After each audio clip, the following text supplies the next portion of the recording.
Testing the audio for the water rights stakeholder meeting. 1, 2, 3, 4, 5, 6, 7, 8, 9, 10.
Hey, good afternoon, everyone.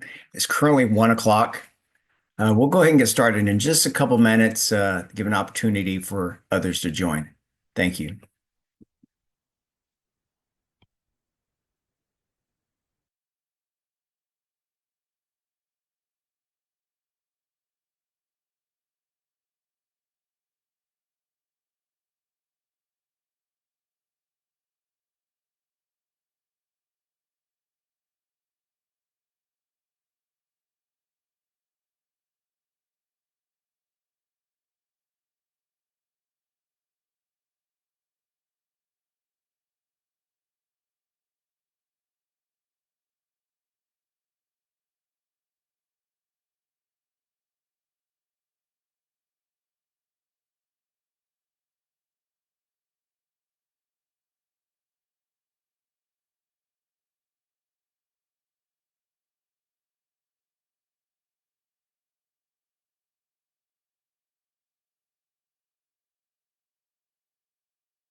Good afternoon, everyone, and let's go ahead and get started.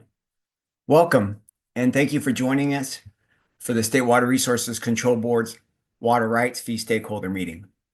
This meeting is being held virtually through Zoom and the webcast platforms, and also being recorded. My name is David Ceccarelli, and I'm the Fee and Revenue Branch Chief within the Division of Administrative Services. Today, we have many of the Fee and Revenue Branch staff working behind the scenes to ensure that this meeting runs as smoothly as possible. If any time throughout this event you find that you're having technical difficulties, please email waterrightsfees@waterboards.ca.gov. You'll find that email on top of the agenda. Also joining me today in this presentation is Cassandra White, the Staff Service Manager 2 in the Fee and Revenue Branch. And also, before I move on, I also want to acknowledge a new manager within the Fee and Revenue Branch, Jackie Carter. And Jackie will be joining us at our next stakeholder meeting as we move forward in the process. So welcome, Jackie. Thank you. Good afternoon. Individuals attending via Zoom, please use the raise the hand function if you'd like to ask a question or provide a comment. If you're joining us through the webcast, you can also submit a comment or ask a question by emailing the email on the screen, which again is waterrightsfees@waterboards.ca.gov. In the past, there has been some delays in the broadcast through the webcast. Therefore, through the meeting, staff may pause so the broadcast can catch up with the listeners. Let me just go over a few meeting guidelines. Remember to use the handouts that were sent to you via email. If you do not have the handouts, don't worry. We'll be sharing the documents on the screen. You can request a copy of documents after the meeting, or the handouts are posted on the Water Board's fee webpage. Again, if you have any technical difficulties, please email us. Please mute yourself when you're not speaking. Remember, you can submit comments and questions throughout the event by emailing us through the meeting, and we'll have staff monitoring those. And then finally, for the meeting to run efficiently and stay on track, we are requesting each participant who wants to ask a question to please ask one question at a time. I understand you may have a clarifying question to your original question, and that is acceptable. Once your question is fully answered, we are going to move on to the next participant's question, and you will be put back into the order of participants who are requesting to ask a question. In addition, we respect all opinions and input. However, if the discussions start to move away from the intent of the meeting, which is to discuss water rights fees, then I'm going to ask that the participant and I meet offline to coordinate these discussions further and involve the appropriate staff as needed. So at this point, let's go ahead and review the agenda. Item number 2, I will go ahead and give just a short stakeholder process overview. We'll discuss the Water Rights Fund budget update. We'll give an update on the Water Rights Fund budget cost drivers, which was attachment 1 of the handout. And then there's an update on the Sustainable Groundwater Management Act. And then open discussion, and then next steps, which the next water rights fee stakeholder meeting is June 11th. Will be the next water rights fee stakeholder meeting. So at this time, I want to introduce John Russell, the Deputy Director of Division Administrative Services, for some opening comments. Thank you, David. Yeah, I just wanted to provide a few opening comments here, and those of you who were in the water quality meeting this morning have already heard this, but it concerns the Water Rights Fund budget cost drivers. You'll probably notice this time that they're a little bit thin, a little bit lacking in the detail that you're usually accustomed to in these meetings, and I just wanted to explain briefly why that was.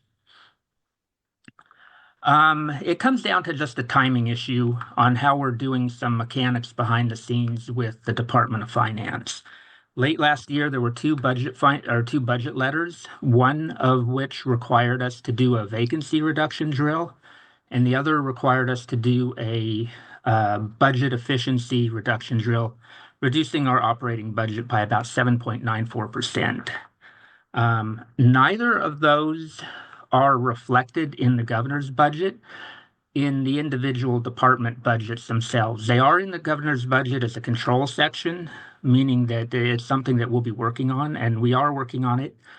So we've done our worksheets with the Department of Finance and turned those in about 2 weeks ago. The Department of Finance is reviewing them.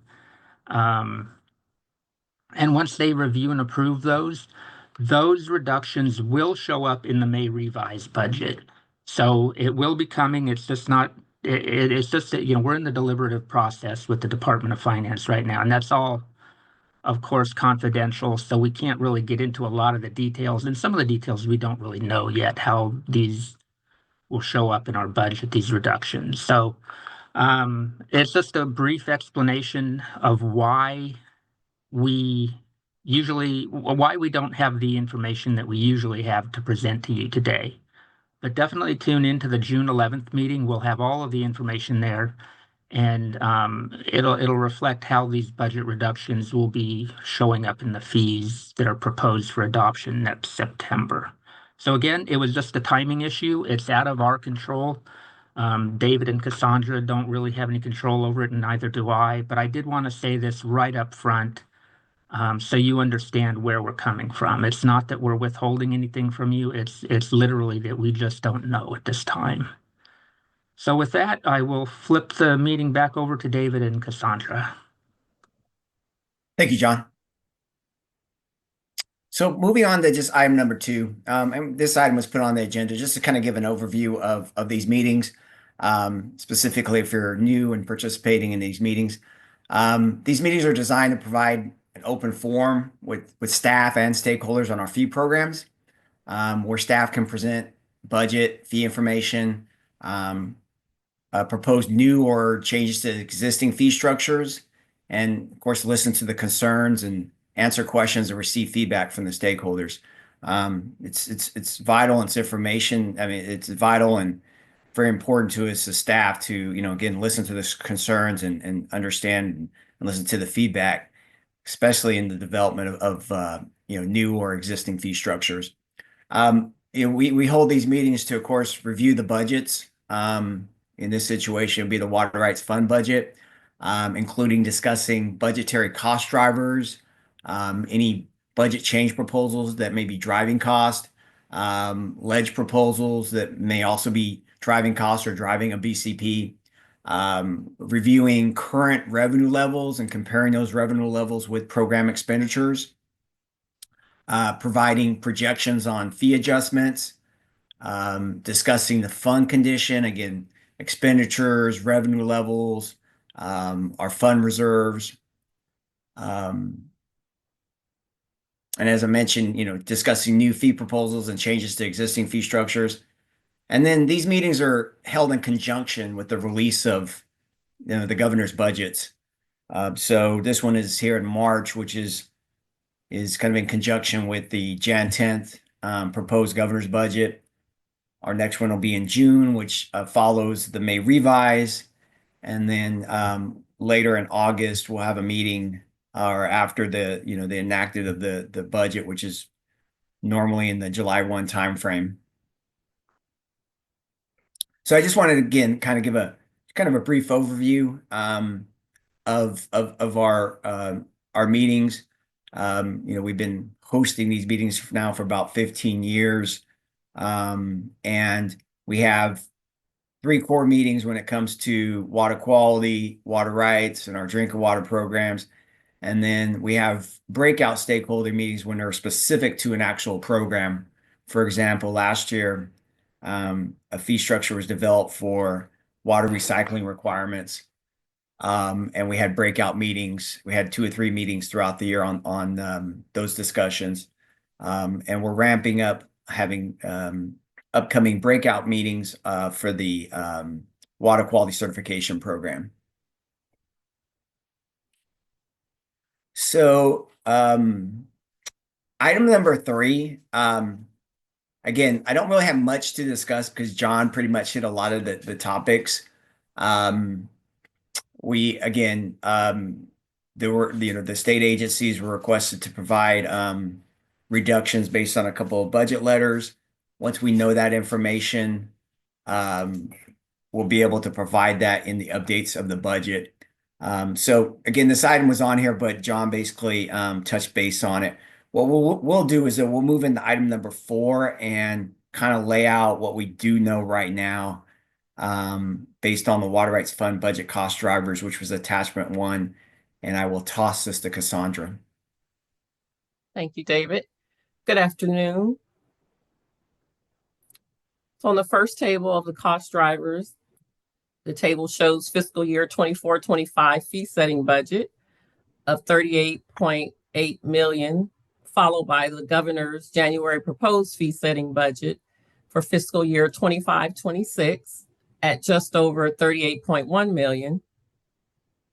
And as noted, the amount does not include the Sigma BCP, but it is a net difference decrease of $698,000 or minus 1.8% change. And then the second table shows the primary cost drivers of the net difference. The first one is state operations. It's a decrease of $229,000 or 0.6% change. And then that is primarily employee compensation. The next cost driver is pro rata, and continuing the trend from last year, it is a decrease. This year, the decrease is $473,000 and 1.2% change decrease as well. And then the last cost driver is CDTFA, and that's the California Department of Tax and Fee Administration. This allotment is for the expenditures incurred for processing the water rights fee, annual invoices, and collection activities. There was a slight increase of $4,000, and it's a non-measurable percent change. And that wraps up the cost drivers. I'll hand it back to David. Thank you, Cassandra. And Cassandra kind of touched bases on this. What you're seeing right here is the water rights fund budget that we collect fees on. If you were to look at in the governor's proposed budget for the water rights fund, that includes 5.4 million for a Sigma BCP, and I just want to kind of explain that. For one, the water rights fees pay for the operation and state operations of our water rights fund, and in the budget itself, the Sigma program is augmented in the water rights fund. And so, and I just want to kind of touch base a little bit on this BCP. Sigma mandates the State Water Board to recover costs of state intervention through fees levied on groundwater pumpers in areas where there's inadequate local management. Fee collection has been extremely limited so far due to litigation and statutory timelines. And so our current authority of the Sigma program, we had basically 3 years of general fund supporting 22 positions that ends on June 30th. And so this BCP is not augmenting. We're not getting any additional positions or anything. Basically what this does is it's going to provide 3 years of approximately 5.5 million through a loan from the underground storage tank cleanup fund to the water rights fund between fiscal year 25-26 through 27-28, again, to maintain the existing 22 permanent positions to continue the critical Sigma implementation task. If Sigma fees are not collected as anticipated, the loan taken from the underground storage tank cleanup fund will be paid by the general fund. But we're anticipating that, we'll have the fees collected and then we'll transfer that money from the water rights fund back to the cleanup fund.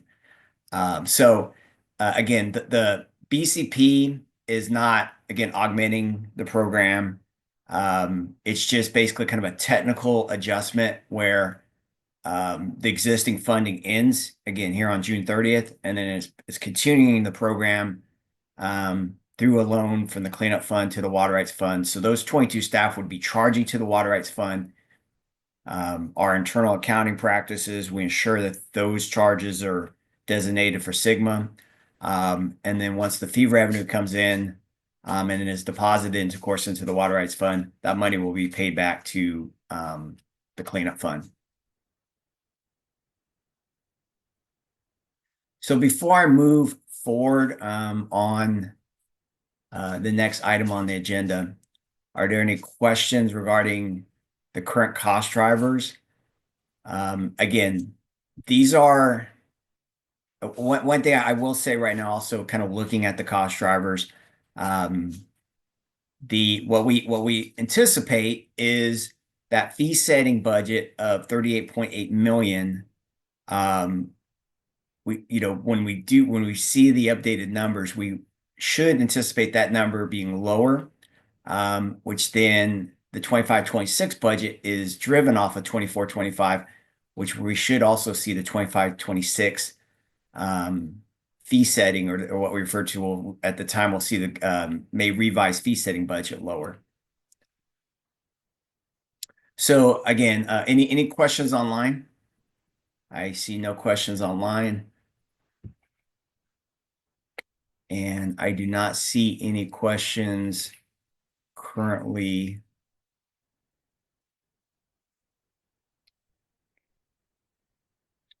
Okay. Well, we'll go ahead and move to item number 5. And I believe there's program staff here to help introduce this proposal. Cassandra? I was just going to read through it, and then if there's any questions, program staff is here to. Okay. Okay. So Water Board staff is evaluating 2 potential changes to Sigma emergency regulations to be considered for reporting and for fees. The first one is possible regulatory exclusions under Water Code Section 10735.2, subsection C1, for extractions that have a minimal impact on basin withdrawals. And the second one is changes to the overall fee structure that may lessen the impact on the lowest volume pumpers. So the potential changes to the fee structure may be considered beneficial users such as small farmers, wetlands relying on pumped groundwater, and others that are likely to impose a lower workload burden on the board. Staff plan to engage with interested parties over the next few months to seek input on staff proposals. So just kind of introducing it, and there'll be more information to come as we go further into the stakeholder process. But Brianna, do you have anything else you want to add? Or are there any questions?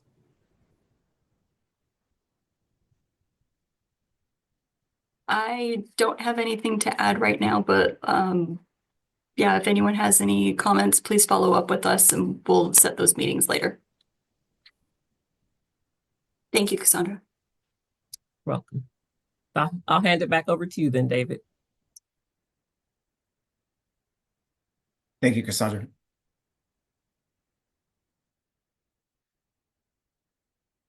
Well, this moves us into our open discussion. And if anyone has any questions, I know Eric had called. I don't want to put him on the spot, but if there's anything you want to add, good opportunity here to point the agenda to provide. Yeah, if I don't know if you can switch screens and let me share my screen. Give me 1 second. I do have a couple of additional topics to run through quickly. Give me 1 second because my computer's just been really slow. And Bob, these were based off of a couple of the bullet items that you had flagged for us. I was going to run through just a general status update of where the upward or updating water rights data for California project is. Go. I was going to ask, thank you. 3. Go. Can people see that? I think they can. Yes, thank you. Great. Okay. Then talk a little bit about SB 88, which is what we call our metering and measurement regulations. And then I think, Bob, you had asked a question about the status of recharge permitting positions, and just really quickly run through all of these. So I'll start with the upward project. This is a lot of text. I'll run through it line by line. Just a little bit of a naming update. That upward is actually kind of a larger, broader, comprehensive effort to modernize our data. So that includes the rebuilding of a new system. It includes the digitization of over 7 million pages of record.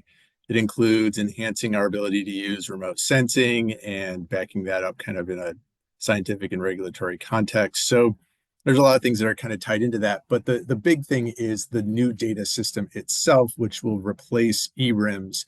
That new data system, we do have a specific name for that, called the California Water Accounting and Tracking System, or CalWaters. We know that it's a little confusing to think of upward and CalWaters as two separate things. So we're trying to use the terms in the same context or even the same sentence. So we'll put upward and then CalWaters in parentheses or something like that.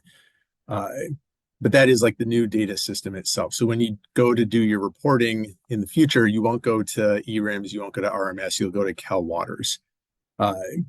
That was initially funded by $30 million in one-time funding in the fiscal year 21-22 budget. It was all general fund. There have been a subsequent allocation since then. It's all been general fund, so none of that has hit the water rights fees. We achieved a minimum viable product in October of 2024, and that sounds terrible, a minimum viable product. That's kind of a technical term of art. That basically means that we hit the requirements in our initial contract, in our initial scope of work. So everything in that scope was achieved in October of 2024. So that's a huge milestone. And for a IT system, that's actually a good benchmark to achieve. Since that time, we've been going through and adjusting what we call UI UX, or user interface user experience. That's making sure that the flow of the different screens and different products all actually make sense, going through and adjusting the language, making sure that the tabs that you see across the top are actually the ones that we want and the ones that make sense. And that actually takes us almost as much work as building the new system itself. It's just different kind of groups do it. We anticipate that our user advisory group, or the UAG, will have the ability to start tentatively reviewing it in May of 2025. That's tentative. We're not quite sure yet on the exact timeline, but we do have a go live date of July 14th. So that is the date at which it will technically be open to the public. We almost never get a lot of use in the system in July and August. It really ramps up closer to the reporting deadlines. So we do anticipate it'll be in place for the new water year starting October 1st, and that your annual water reports would be submitted in the new system for February 1st, 2026. And there's a link to our website there. But if you just Google Upward California water data, it's the first thing that comes up. It's a State Water Board webpage. I do want to note that the reporting deadline I have here, February 1st, 2026, that's just for the new system itself. It doesn't reflect the requirements for SB 88 and the metering and measurement regulations, which I'll talk about in the next slide. So before I go forward off to the next topic, any questions on Upward or Cal Waters?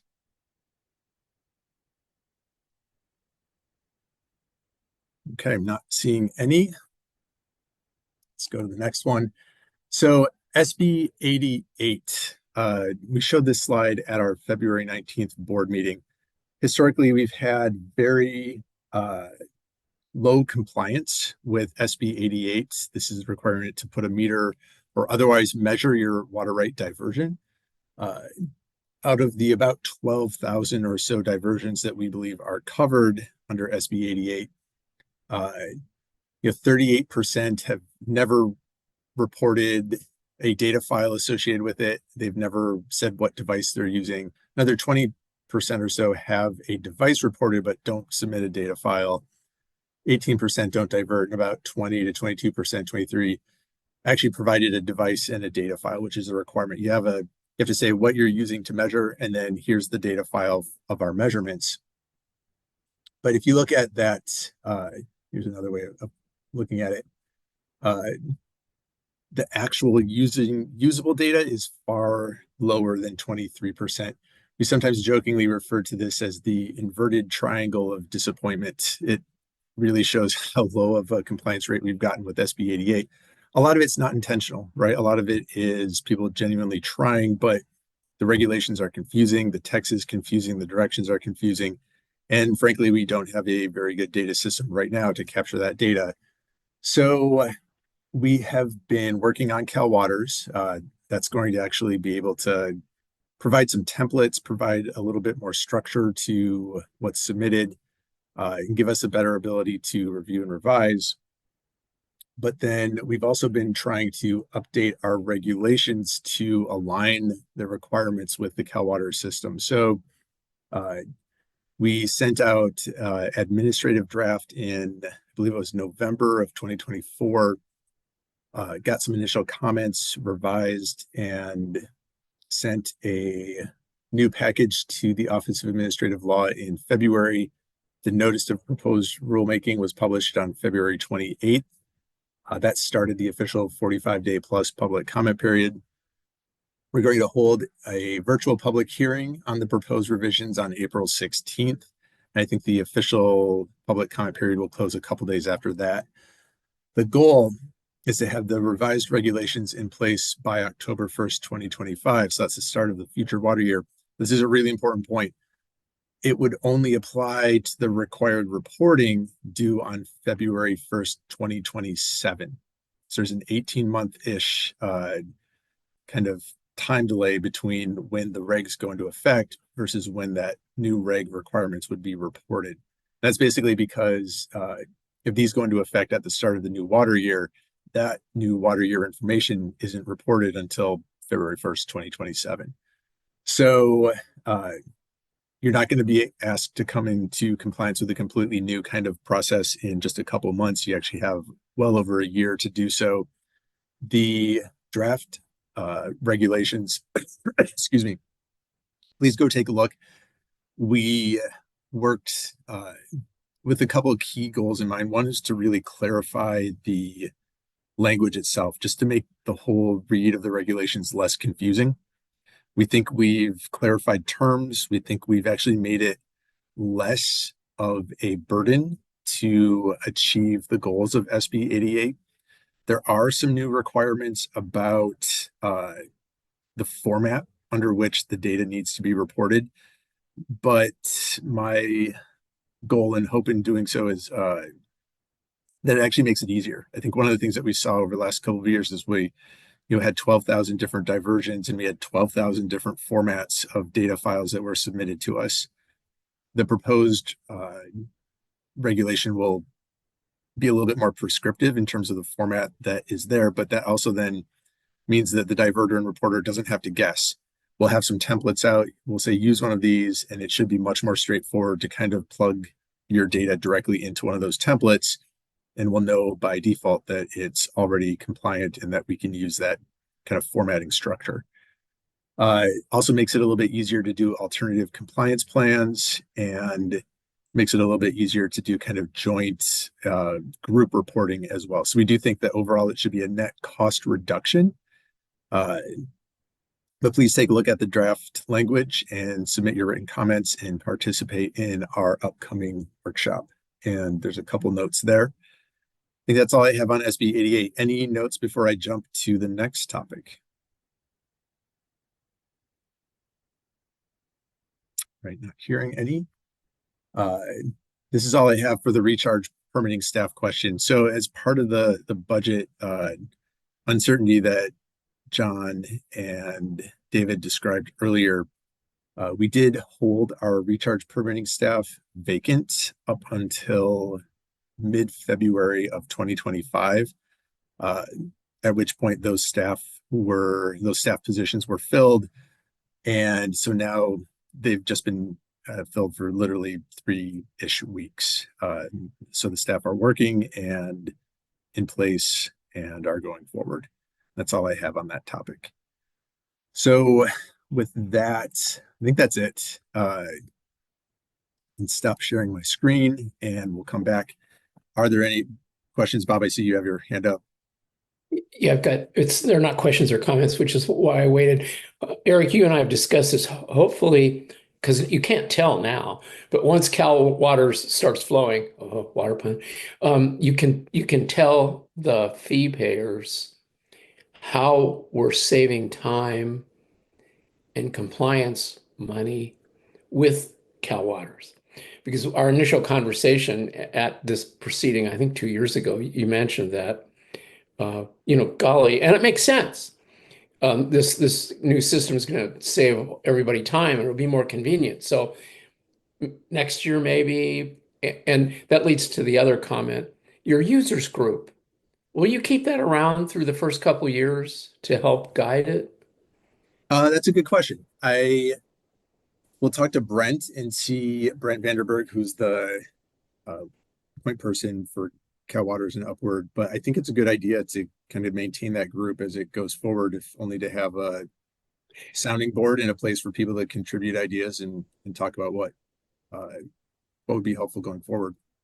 Yeah, the reason why it occurred to me is I'm engaged in the HHS world where the participants, stakeholder groups are permanent. They have an ongoing dialogue with staff about programs and how to improve them. So I'm not trying to create an awkward mechanism, but since this is evolutionary and fundamental and maybe revolutionary, anyway, you get it. Thanks. Yeah. No, it's I think a good idea, and especially for the first couple of years at a minimum. I don't know about permanent, as No. again, John and David were describing. I think the budget changes are going to hit the Division of Water Rights pretty hard. So Right, got Let's it. see. Okay, thank you.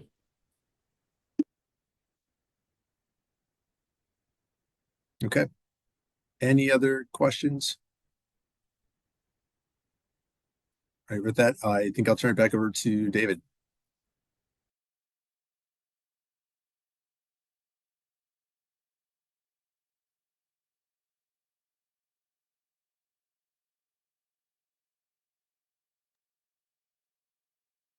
Or John or Cassandra or Hello. there. Hi. Oh, David looked like he had technical difficulties and he dropped off, but can you bring back the agenda, please?